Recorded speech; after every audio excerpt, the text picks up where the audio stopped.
So, just mistakenly, what I did, I concluded the session. So, I would, of the introduction of Girish Karnad, I would post both of these lectures or videos together. Not together, but they would be separate. However, the content of these two, and they would be short, 10 minutes, because in the middle I had to stop it. And going through the discussion which I have already done, it becomes very difficult one. So let us catch something from the previous lecture. Let us catch up with our way of thinking, or the way we are doing this thing. If we look at Girish Karnad's life, his career, there is irony in the in life of Girish Karnad as well. Girish Karnad wanted to be a poet, and when he went to Oxford, or when he studied more and more English, he came to realize that writing poem is difficult and he cannot write a poem. His intention was to become an international famous, to achieve international fame. आंतरराष्ट्रीय ख्यातीचा माणूस व्हायचं होतं त्यांना, and that was completely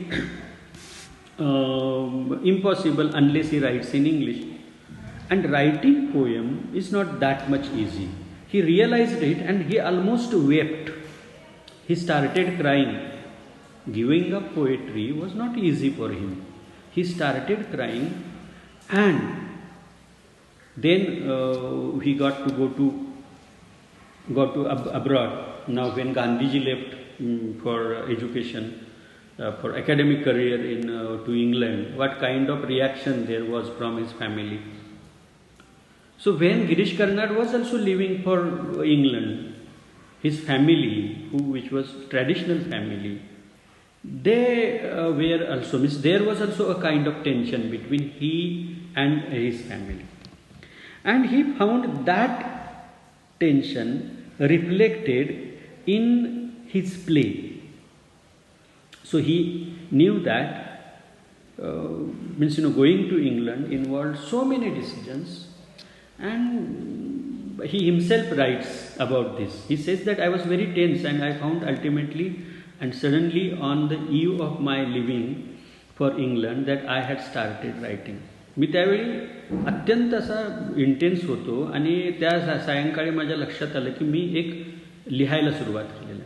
And I was writing a play rather than a poem, and it surprised me for 3 reasons. For 3 reasons it surprised me. First thing was that I wrote it in Kannada.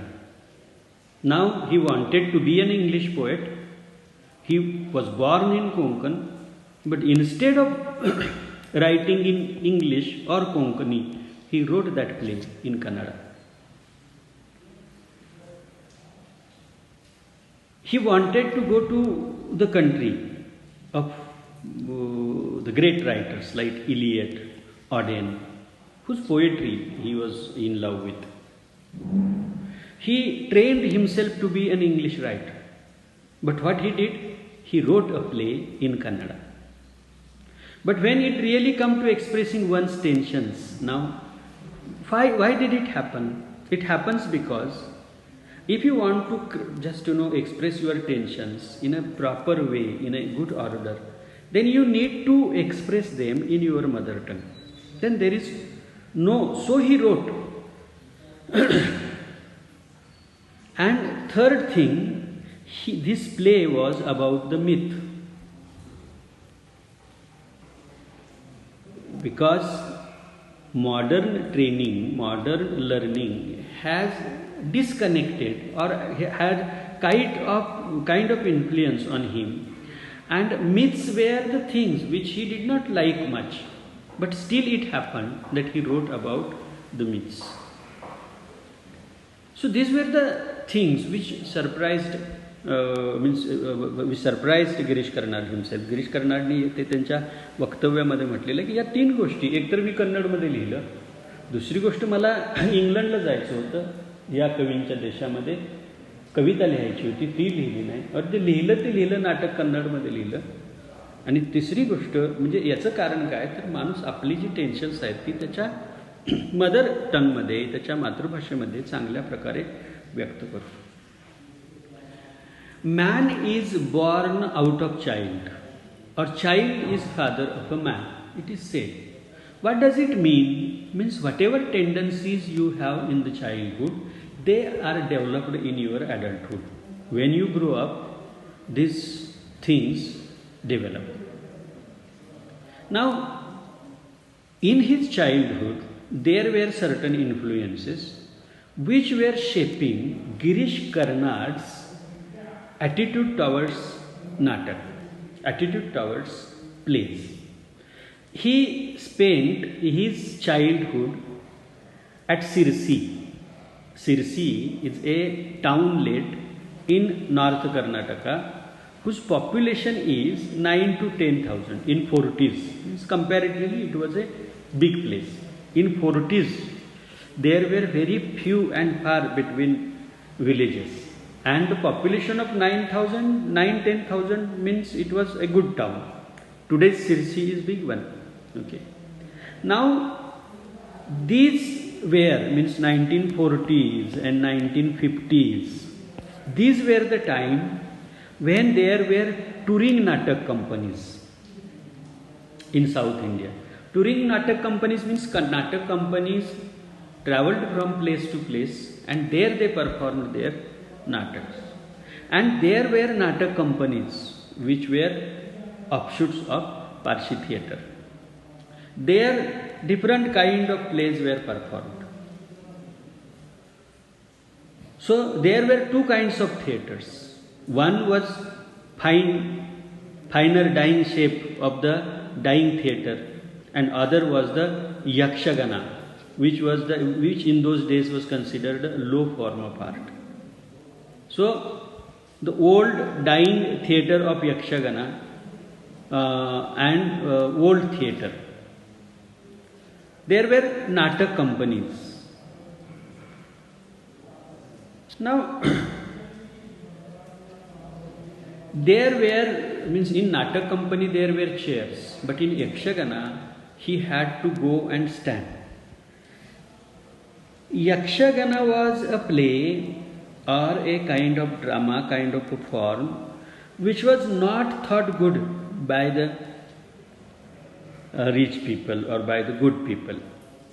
So it had a reputation like tamasha. And these companies performed, these touring groups which performed, they were looked down upon by the society. त्यांच्याकडे एवढ्या आदरानं बघितलं जात नव्हतं. तर अशा वेळी ज्यावेळी नाटक कंपनीचे सगळे म्हणजे नाटक हे मृत व्हायला लागलेलं होतं, अशा वेळी काही नाटकं बघण्याचं नशीब गिरीश कर्नाड यांना मिळालं असं ते म्हणतात. And even he says that if there were not Shivram Karanth, this traditional theatre, Yakshagana group might have died. Now, this developed a certain curiosity towards playwriting or stage. So he said that if all the world were really a stage, he would still prefer to be a playwright. He has played many roles to the perfection. He said that he cannot play many roles to the perfection, but as a dramatist he can play a good role. So he wrote some dramas. Now, when he started thinking seriously about drama, he thought that Greek myths, which are similar like Indian myths, but as they have been expressed in Greek drama in such a way that they have become world famous. Their status is higher than Indian myths. So he thought that I want to raise the status of Indian myths to the status of Greek drama, and that would be but that would be a contribution to the Indian writing. For that, he started to choose from myths. His first play, Yayati, is based on a myth of King Yayati and his son Puru, where the exchange of youth is, and even his latter plays are also good. In those plays, we come across certain good qualities.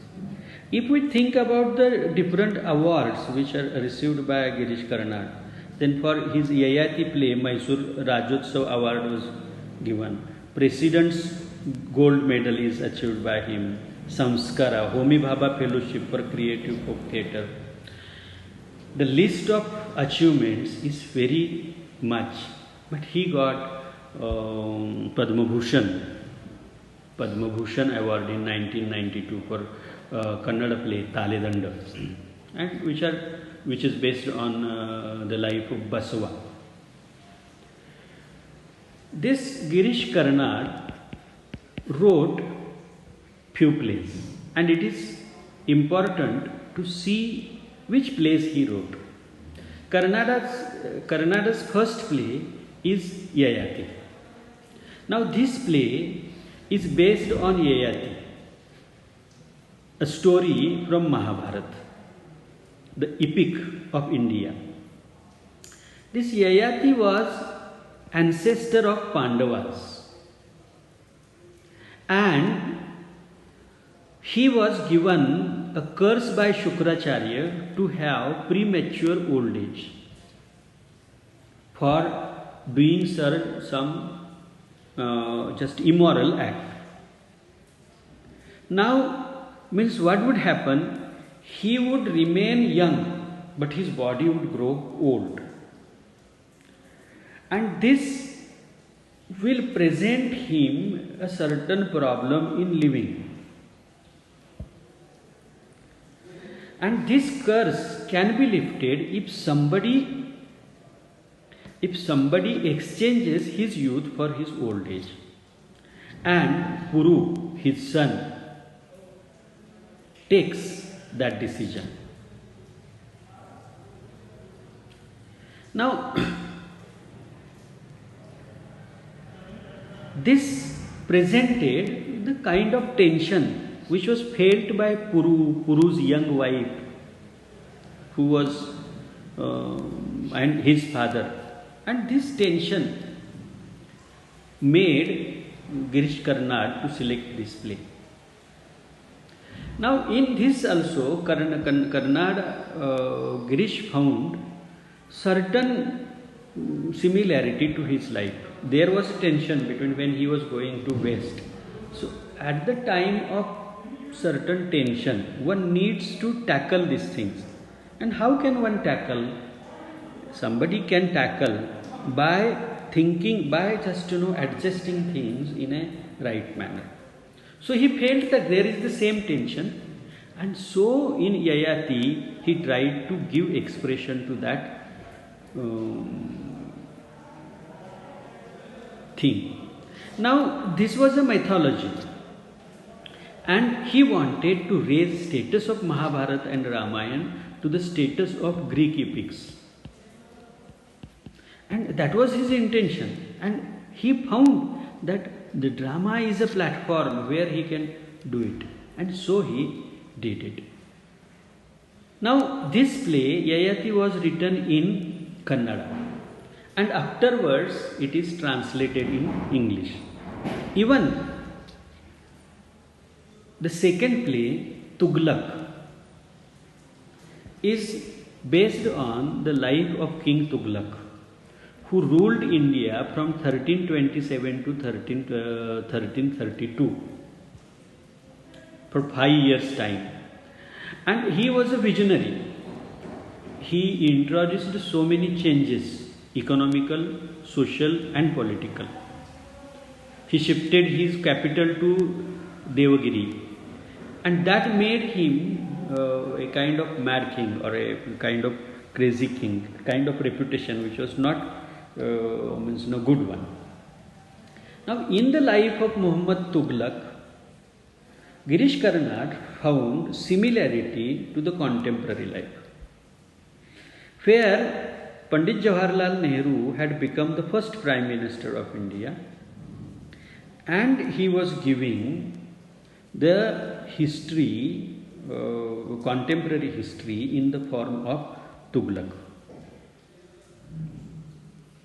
In this play, there are this kind of thing is there. Then he wrote Hevadan, then he wrote Nagmandal, about whom we are going to talk in the next lecture. Then he wrote Tale Danda and Agni Muttumale, the fire and the rain, and the dreams of Tipu Sultan, Udakalu Bimba. Okay, now I am to go. I will post these two lectures. Stay home, stay